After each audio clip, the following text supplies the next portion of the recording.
Olá, boa tarde. Hoje eu vou falar um pouquinho para vocês sobre as etapas de evolução de grupo.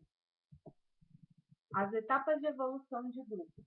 O grupo, ele passa por etapas de desenvolvimento. E o conhecimento dessas etapas é de fundamental importância para a educação dos jovens na fé. O conhecimento dessas etapas do líder é saber onde ele está e para onde ele vai. Por isso é importante que a gente saiba eleger o coordenador que vai ficar à frente do grupo, porque ele vai ter a responsabilidade de, no tempo da gestão dele, conduzir o grupo nesse andamento de educação na fé, passar por essas etapas. Uma coisa muito importante é que não se pode organizar as etapas como se fosse numa escola, ou seja, num método de educação formal. A Pastoral da Juventude, ela trabalha com método de educação não formal, ou seja, não segue primeira, segunda, terceira série, o grupo vai passando de série em série, não. O grupo ele passa por essas etapas, que o líder obviamente deve conhecer, o assessor adulto que vai acompanhar também tem conhecimento para poder conduzir os jovens, mas não é aquela educação formal da escola, com notas e regras e pronto. Então, esse método de educação não formal. O coordenador que vai estar à frente tem o papel de cativar os jovens e saber conduzir os conflitos que vão ter dentro do grupo para que o grupo possa crescer na fé. Bom, as etapas então, que eu vou falar para vocês hoje são 4 etapas. A etapa final, a etapa inicial, perdão, etapa de transição, etapa construtiva e etapa final. A etapa inicial, ela consiste em estabelecer confiança. É o momento que o jovem entra no grupo, ou seja, é território desconhecido, ele ainda não sabe direito onde ele está pisando. Então é um momento de exploração. É onde o jovem vai buscar inclusão, ter voz ativa, carinho e sentido espiritual. São 4 coisas que normalmente o jovem busca nessa fase de exploração, que é o momento em que ele entra no grupo. Outra coisa também, que é a exploração e a orientação. É necessário ter um coordenador jovem e um assessor adulto, que é para dar essa orientação para os jovens que estão chegando agora no grupo. As metas pessoais e as metas grupais não podem ficar distintas, ou seja, uma tem que completar a outra. Por quê? Nenhum grupo sobrevive se os membros pensarem apenas nas suas metas pessoais. A partir do momento em que a gente está incluso num grupo, que a gente está participando de um grupo, temos que ter consciência de que as metas que eu vou buscar agora, elas são mais amplas. Eu não posso pensar só no eu. Eu já tenho que começar a pensar que as metas, as minhas metas pessoais, elas devem complementar as metas grupais. Então, o líder e o assessor adulto, eles têm essa função de fazer esse acompanhamento para que os jovens entendam essa questão das metas pessoais e grupais e saibam lidar com isso. O papel do líder em si, do coordenador jovem, é ajudar o grupo a identificar metas, distribuir responsabilidades, estabelecer normas que promovam crescimento, ensinar mais pelo exemplo que pelo discurso e usar os processos naturais do grupo para promover crescimento na fé. Ou seja, o coordenador ele deve estar à frente e levar conhecimento do grupo, as metas, ou seja, para onde a gente quer ir nesse próximo ano. Todo ano os grupos fazem avaliação e planejamento a cada ano ou faz um planejamento bienal. Mas, de todo modo, a gente tem que fazer uma avaliação, fazer uma assembleia, fazer uma reunião com o grupo todo e avaliar. Conseguimos atingir as metas que a gente tinha estabelecido no ano passado? Que metas a gente tem para o próximo ano? Então, estabelecer essas metas e fazer com que o grupo caminhe junto para alcançá-las. Distribuir responsabilidades, ou seja, não centralizar tudo nele. Um bom líder, ele distribui as tarefas e distribui as responsabilidades para que todos se sintam úteis, todos estejam inseridos no trabalho do grupo e que ele não fique sobrecarregado. Estabelecer normas que promovam o crescimento, ou seja, estabelecer uma metodologia para que o grupo cresça em conjunto, para que não fique ninguém para trás, que o grupo, no caso, se estabeleça na fé e vá crescendo de modo que essa catequese, que é a continuação da catequese, que é o grupo de jovens, que tenha força e que vá realmente formar os jovens líderes. É ensinar mais pelo exemplo que pelo discurso. Ou seja, não adianta nada o líder falar muito bonito lá na frente, com palavras lindas, sem nenhum errinho, mas em compensação ele não vive aquilo que ele fala, ele não dá testemunho com a vida dele.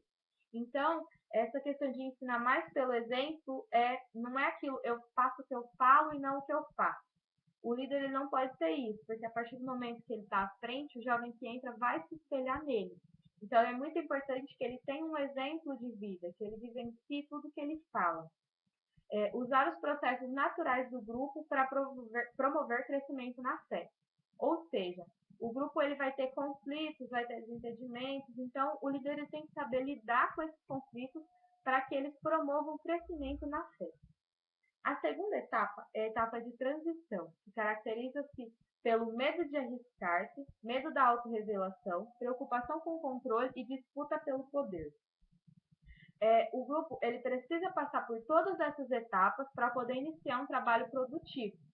E cada etapa dessa vai ser caracterizada por um conflito. Isso é fato e todos esses conflitos vão fazer com que o grupo cresça em maturidade e que consiga passar para a próxima etapa. Então, é importantíssimo que o grupo passe sim por esses conflitos e é mais importante ainda que o líder saiba conduzir o grupo e saiba usar desses conflitos para que os jovens cresçam, para promover o crescimento dos jovens na fé.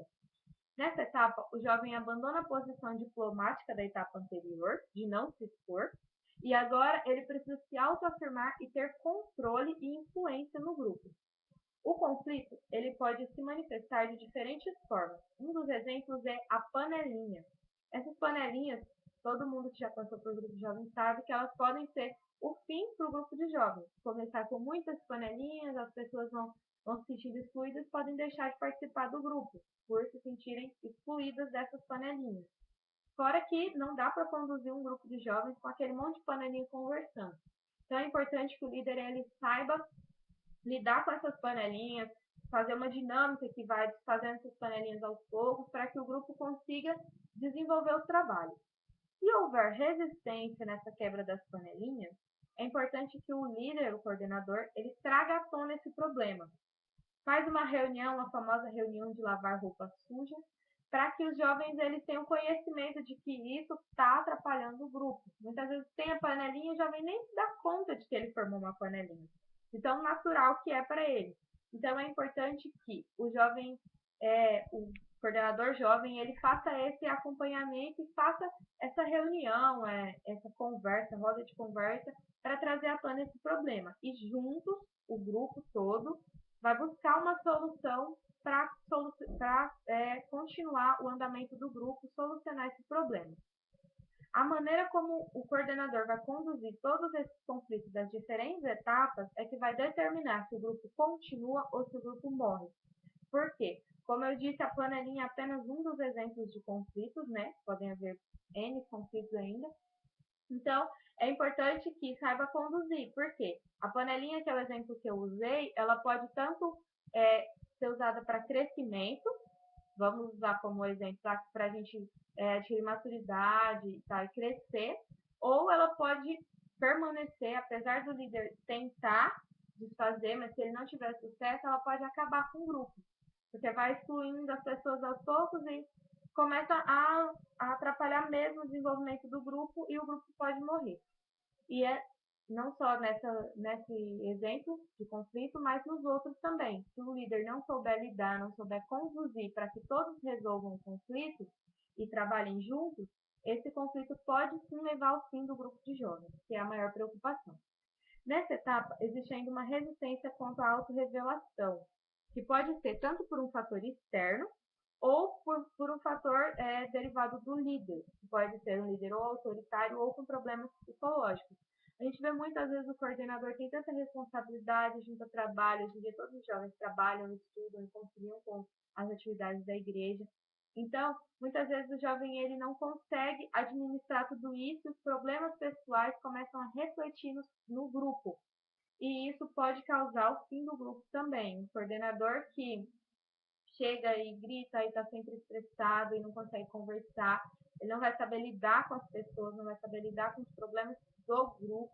Então, é muito importante também que a gente esteja atento. Quando o coordenador começar a falhar, começar a ver que ele está com algum problema, também não só esperar o coordenador fazer a reunião de lavar roupa suja. A gente também, enquanto participante do grupo, deve buscar no caso, esse confronto entre os problemas que estão acontecendo.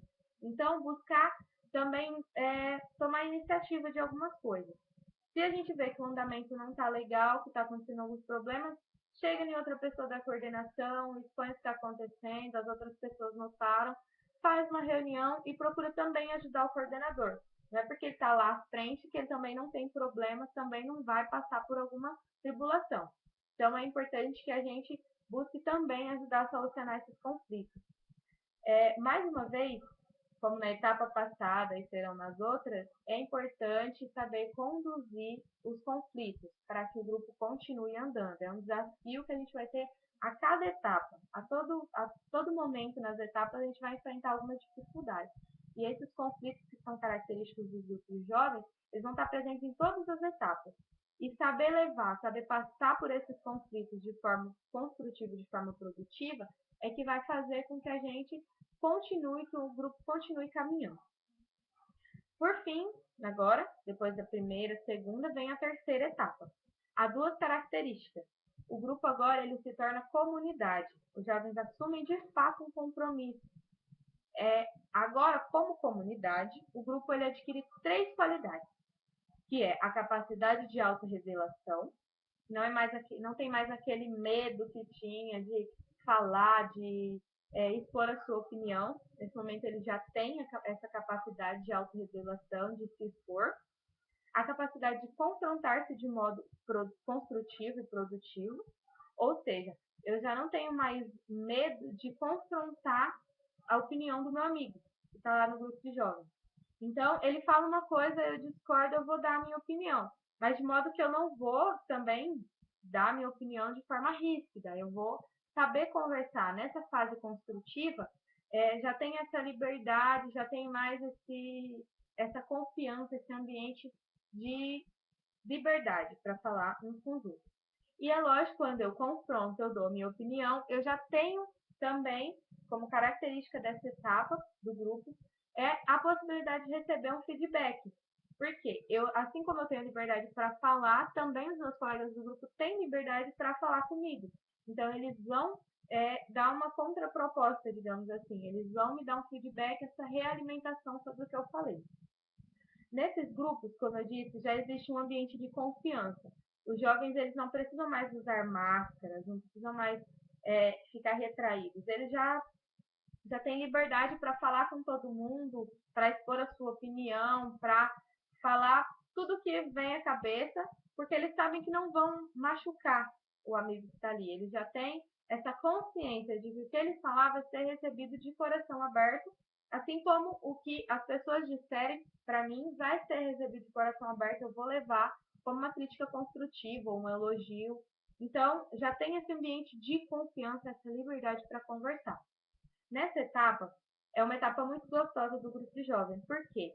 Porque todos já estão maduros na fé, já têm esse crescimento, já têm consciência e todos já são amigos de verdade. Então, todos têm confiança um no outro. Não só no grupo em geral, mas confiança um no outro nesse relacionamento interpessoal. E a transição, que é importantíssima enquanto grupo de jovens, que é a transição do eu para o nós. Porque nesse momento, o individualismo, aquelas metas pessoais, já ficou de lado. Nessa fase, eu já vou pensar no grupo, no todo, na equipe que está trabalhando comigo. Segunda característica dessa etapa é o compromisso. Ou seja, os jovens eles colocam em prática o ver, julgar e agir, que eles aprenderam lá no início, quando eles entraram no grupo de jovens. Esse método, ver, julgar e agir, eles formam militantes que vão ver a sua realidade, julgar com os olhos da fé e assumir o compromisso na comunidade ou na sociedade que está à sua volta. Por quê? Essa etapa seria assim, digamos que igual o pintinho dentro do ovo. Ele começa a etapa inicial, exploração, tal, vai crescendo, crescendo. Nessa etapa construtiva, quando está terminando a etapa construtiva, o ovo já está pequeno demais para ele. Então, ele vai fazer o quê? Romper essa casca e sair para o mundo lá fora.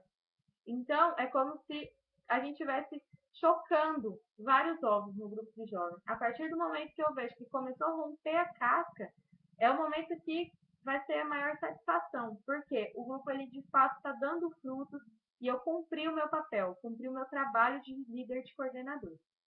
Etapa final, finalmente, a quarta etapa. Etapa de consolidação e término, ou seja, acabou o grupo. É triste a gente pensar assim, né, que o grupo ele vai ter um fim, mas de fato o grupo ele nasce, cresce e morre. O ambiente de grupo ele já se torna pequeno demais, já começa a sufocar o jovem. Ele já tem uma mente muito aberta, um horizonte muito amplo para ficar só ali naquele mundinho de grupo de jovens. Ou seja, agora a partir desse momento ele rompeu a casca, ele vai se engajar em outros ambientes da igreja, em outros movimentos ou ONGs que trabalham com marketing social. Então, o jovem ele vai buscar outros ambientes onde ele possa continuar esse trabalho, continuar tudo que ele aprendeu no grupo de jovens. Muitas pessoas continuam trabalhando com a pastoral da juventude, no caso assessorando, vão fazer o papel do assessor adulto dos grupos, vão para a diocese. Então, nesse momento é o momento em que o grupo termina, mas os frutos permanecem. Essa fase é a fase de militância que a gente diz. Militar é aquele que vai à luta, é aquele que fez todo um processo de crescimento, de amadurecimento, e agora ele vai militar, ele vai à luta, ele vai mudar o que está à volta dele. Os membros eles não precisam mais do coordenador como exemplo. Isso pode formar, no caso, pode formar uma crise para o coordenador, porque até agora há pouco, até a última fase, ele ainda era o exemplo para aqueles jovens. Então, agora os jovens não precisam mais dele, porque os jovens já são líderes, já se formaram militantes. Então, eles não precisam mais do exemplo do líder. Só que aí vem o papel do assessor adulto. Ele vai trabalhar com esse coordenador para dizer que não precisa ser uma crise, sim precisa ser um momento de felicidade, de satisfação. Porque ele soube conduzir o grupo até ali, ele formou mais líderes. Então, assim como ele conseguiu formar aquele grupo, mais grupos vão ser formados a partir daqueles líderes que se formaram ali. Então, o grupo morre, mas os frutos permanecem. O grupo ele deve ter discernimento na escolha desses líderes que vão estar à frente, porque, como eu disse, é eles que têm o papel-chave ali, o papel fundamental de conduzir o grupo até chegar nessa fase de término. Seria, assim, chega a ser intrigante, né? A gente pensa, por que gastar tanto tempo formando o grupo se um dia eles vão morrer? Mas então, a gente tem que ter em mente que, como eu disse, o grupo ele nasce, cresce, produz e morre. Essa produção, esses frutos que esse grupo gerou, eles vão permanecer e vão, assim como uma árvore. Ela nasce, cresce, produz muitos frutos e um dia ela morre. E esses frutos que ela produziu vão germinar e vão formar novas árvores, ou seja, novos grupos de jovens. Então a gente não tem que pensar no final em que o grupo vai morrer, que vai ser perda de tempo. Não, a gente tem que pensar que os frutos que vão sair desse grupo de jovens vão germinar, não só no ambiente da igreja ali, da comunidade pequena, mas vão germinar num ambiente muito mais amplo que a sociedade, que é onde a gente precisa de tanta mudança. O grupo ele tem que durar no mínimo de 2 a 3 anos para cumprir essa missão, para conseguir passar por essas 4 etapas. Menos que isso, a gente pode dizer que o grupo ele não soube administrar esses conflitos, que ele não soube trabalhar, que ele não soube levar essas briguinhas, essas bichinhas e deixou acabar no meio do caminho. Então não pode se dizer que um grupo com menos de 2 anos e meio, que esse grupo conseguiu produzir os frutos. Então a gente pode contar que para o grupo ele realmente cumprir a sua missão, nascer, crescer, produzir, morrer, ele tem que levar no mínimo 2 a 3 anos. No caso, há grupos que duram 20, 25 anos e vão formando gerações e mais gerações de líderes, né? Então, não necessariamente formou uma geração de líderes, o grupo acaba. Ele pode sim ir durando, mas a gente tem que ter consciência de que o grupo não é eterno. Ele vai ter um término e daí vão gerar outros grupos que vão fazer esse mesmo trabalho. Há grupos que perdem a sua eclesialidade. Isso pode ser devido à má condução desse processo todo. O líder ele deve estar sempre embasado na Bíblia para conduzir esse grupo. Começa a gerar um conflito, o líder ele tem que estar, para conduzir esse conflito, ele tem que estar embasado na Bíblia, na palavra. Por quê? Se o grupo ele começa a ver que está com muita briguinha, muita rixinha, aí o líder também já começa a se desestabilizar, vai puxando para um lado, esse grupo está meio desanimado, acho que é por isso que o pessoal tá se reunindo em panelinhas. Aí o jovem começa, vou fazer um luau. Aí começa a ficar mais um grupo de encontro, de amigos, do que um encontro de grupo de jovens, parte da igreja. E isso vai fazendo que os jovens percam a eclesialidade. Não significa que não possa ter um lazer o grupo de jovens. É óbvio, tem que ter, até por um maior entrosamento dos jovens. Mas não pode ficar só nisso, só na rodinha de conversa, só na rodinha de tereré. É importante trabalhar as doutrinas, trabalhar os mandamentos, porque é uma continuação da catequese. Se a gente deixar a catequese de lado, terminou a catequese, vou para o grupo e não fizer uma continuidade desse aprendizado, o grupo não vai ter essa base, não vai ter a igreja como base, não vai ter a pessoa de Jesus Cristo como o centro do grupo. Isso é muito importante. É necessário que nos momentos de conflito, o líder tenha conhecimento bíblico para saber administrar de forma adequada. Bom, gente, essas são as etapas de evolução de grupo. E agora vamos colocar em prática o ver, julgar e agir como militantes que somos formados pela Pastoral da Juventude. Nesse momento, de agora em diante, vamos colocar o ver, julgar e principalmente o agir em prática. E é isso.